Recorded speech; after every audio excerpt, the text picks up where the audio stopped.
Johnny, you mentioned the podcast. Let's start there. I just read part of the transcript of it. It had some really entertaining comments. So was it yesterday or the day before that you did the most recent one? Yesterday. Okay. So I'm tired of sitting. I'm ready to play. And what better team to play against than my former one? Everybody's saying temper expectations, but I'm going to go out and let it rip. I'm going to go out and throw the out of the ball.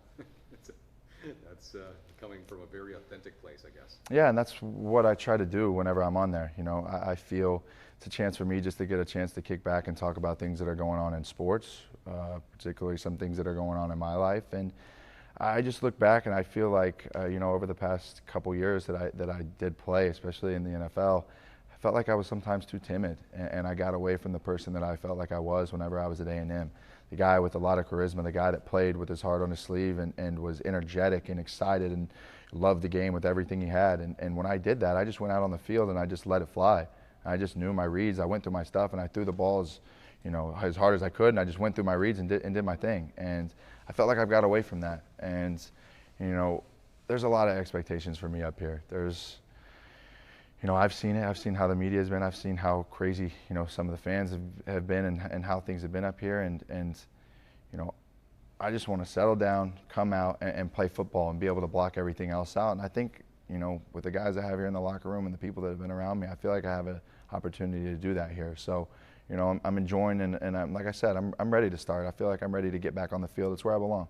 Do you feel that based on what you experienced in Hamilton, what you've done this week, just the dimensions of the field, the nature of the CFL, that you really can throw the bleep out of the ball, you know, given the opportunity? Yeah, I feel like obviously, you know, there's some different trajectories and some different things on your throws you have to have here because it is a little bit bigger field. You have to respect that. If you think you can come up here from the NFL and take a three-step drop and rip a speed out to the field, you're mistaken. It's bigger, it's longer. You have to put a lot more behind the ball. And I do feel like my time in Hamilton has helped prepare me to be in this position that I'm in now. I got a lot of chance to see the reps that Jeremiah took, watch the game film, see how things played out. When I wasn't in the preseason, I got to see how fast the tempo of the game was, the play clock, and a lot of things. And I think me sitting there for the time that I did has helped prepare me for being here today. When you say that tempering expectations, everybody's saying temper expectations. Is that within your own organization? Is that media? Is it fans? Is it people on the street that are talking to you? Like, who is saying, like, take it slow and be, you know, like, take it as naturally comes as opposed to you want to just go out and let it rip? Yeah, I mean, I think my mindset and my attitude is let it rip as far as on the field. But as far as everybody's expectations outside of that, you know, this isn't going to be built in a day. I don't feel like you're going to see the Montreal Alouettes tomorrow that you'll see in 3 or 4 weeks down the road. You know, I think, you know, we're going to have to get in here, we're going to have to mesh, and we're going to have to spend some time on the basics and fundamentals of what we have going on in our offense. And I'm speaking, you know, generally as our offense right now, being the leader of that offense, hopefully. And you know, I think we need to come in, get some details on some things, and really spend some time together and get a chance to know how guys run certain routes and, you know, what guys do better than others. And I think that's just going to take some time, and that's the thing, you know, going into this game that I feel that we could be missing. But I feel we had a great week of practice. And I told these guys I have a ton of confidence in each and every person we're going to have out there. And I feel like we're in a position where we're counted out a little bit right now, and that's absolutely fine. Yeah, is that actually a comfortable place to be in, where expectations on this team, not to disrespect the organization itself, but expectations are lower, and that in some ways it is perhaps a more favorable climate for you to make your debut? Yeah, listen, I'm not living in a fairy tale land. You know, I look at the reality of the situation and see that we're 1-5 this year. We're 1-16 going back into the last 17 games.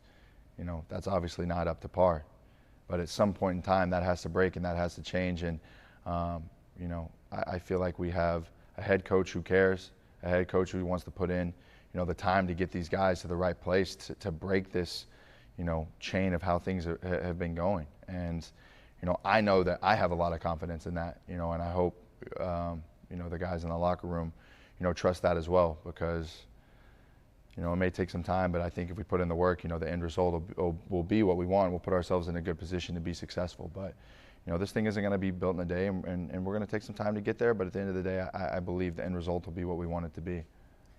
Johnny, if you were to go through, I guess, prioritize or list an order of, I guess, what are the nuances and the differences about the CFL in terms of the adjustment that you're having to make that are different from your college and NFL careers? Yeah, I think the time in the building is one of the biggest things, and this is things I've heard from, plenty of people around the league, former players, Doug Flutie, a lot of guys have said, it's easy to come up here and get lazy, and it is. You're not in the building from 7 in the morning until 7 at night like you are in the NFL. So, sometimes guys, like to do whatever you're supposed to do and do the bare minimum, but, since I've been here, I've been trying to rally the guys and get us in there to grab a couple extra minutes here and there to work on what we need to work on, because each and every person in this locker room is getting a paycheck. Each and every person in the locker room, this is their job. This is what we're doing as a living. And we all want to be the best at what we're doing. We want to know what we're doing. We want to come out and execute. So, I think the biggest difference is obviously the time in the building, and that's the one that sticks out to me the most. As far as on the field is concerned, though, like, is it the dimensions of the field? Is it the waggle? What exactly? Yeah, on the field, I don't feel the waggle is as much of an issue as I had originally thought it might be when I first came up here. I feel the play clock is probably the single biggest difference, and just the efficiency you have to have on first down here compared to, the NFL. The NFL, you still get 2 downs after that first down if something goes awry. Up here, you have to be extremely efficient on first down to put yourself in a good position to keep the chains moving. But if you're not fluid and efficient in your communication and getting in and out of the huddle, you're going to struggle up here. Because before you know it, there's 10 seconds on the clock, you don't get a real look at the defense, and the ball needs to be snapped, and you can almost get into a point where you're winging it. So that's been a big thing for me this week, is getting in, communicating with these guys, going through the snap counts, making sure people are in the right place, and making sure we're all on the same page, because each and every second that you have with the play clock up here is crucial. Johnny, we didn't get a chance to talk to you about the weekend, so I'd just like to take us back to that if you can. Saturday, I know you guys had team meetings, and then Friday team meetings, then Saturday, Sunday that you had remedial work. Can you sort of take us through your weekend, like how many hours you logged and how much of a benefit that was to you in absorbing the playbook and just getting up to speed in preparation for this week? Yeah, Friday we were obviously in the building for probably anywhere from 4 to 5 hours. Saturday I came in on my own, just sitting in the boardroom, just kind of drawing up plays and concepts and seeing them and saying them and trying to make them as familiar in my head as possible with a short time. And then, on Sunday, I was planning on coming a little earlier, and Coach texted me and was just like, hey, we're still working on the game plan a little bit. Let's come up a little bit after lunch. So I was probably anywhere up here from like 1 to 6 or 1 to 7 on Sunday, and turned around and was ready to go on Monday. And I feel, obviously the time, watched each and every single game of Hamilton, went back and watched the preseason game that Montreal played against Hamilton when we were here. It was interesting watching the flip side of that for sure, but just went back and watched as much as I could and tried to get a sense of what they like to do to certain formations, situations, and get as knowledgeable about their defenses as possible, because this is the opponent this week and a game I feel we all want to win. If it's possible to estimate, what percentage of the playbook have you absorbed, committed to memory? Yeah, it's a thick playbook, and there's some things that are just like introduction to how you get in the huddle, how you do certain things that I feel like I've, been able to know how to do since I got to the NFL. So some of the basics of, running the offense are similar, especially with having been with Coach Sherman before. But, nevertheless, I feel great about, 100% of our game plan that we have in this week. Now, that changes from week to week, depending on coverage, depending on, what teams try to do defensively, scheme-wise. So, right now what we have in, I feel, completely confident in what our game plan is and what we have in and, what's going to be called in the game. But as far as things we haven't ran in the last couple of weeks or rep, that'll still come as we get into the teams that'll be needed for it.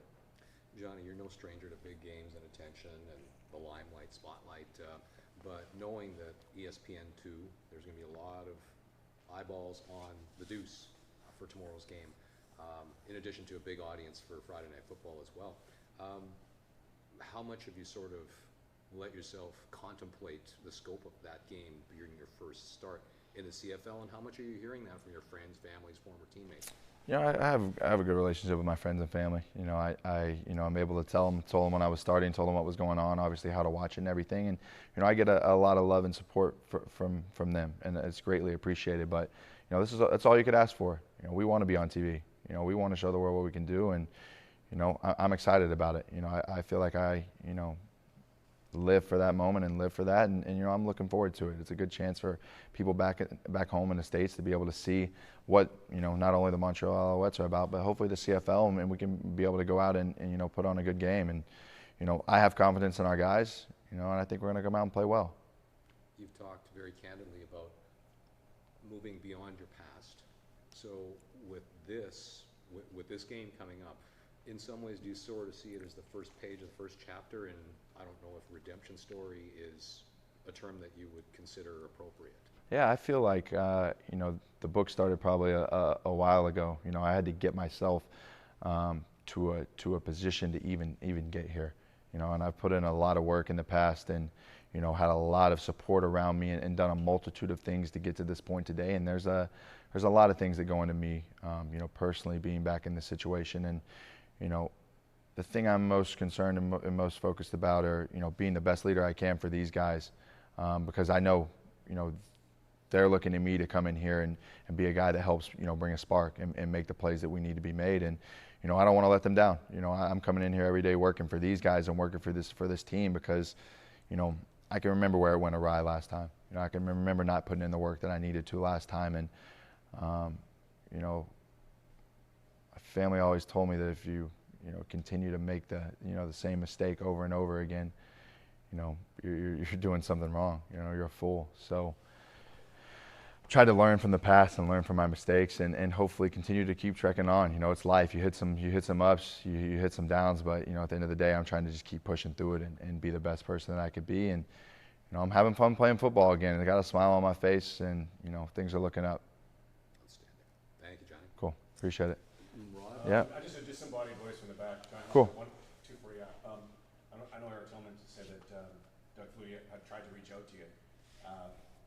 If you don't mind sharing what was said from Doug, and I know you've probably crossed paths a few times in the past, but about this journey that you're on now. Yeah, me and Doug have gone back since the first time I went to the Heisman. I've been back a couple years since then. He's always the life of that entire event. So we've had a good relationship over the last 5 or 6 years. He texted me when I first came up here to the CFL. Just good luck with everything. I'm pulling for you. I think this league is really going to fit you. And then once I came to Montreal, it was maybe an all caps text with a lot of excitement. He still obviously cares about this team. This is a place that he was and has history with. So he's texted me before every game so far right now and just said good luck, do your thing. No need to be uptight. Just play loose and do your thing. And as a guy who, as a kid, I'll never forget the way he played and the way he was, and I feel like the way my game has been, it's been similar to that, and there's been a lot of people that have said that. So to have that support and have the couple texts here and there from him has been outstanding.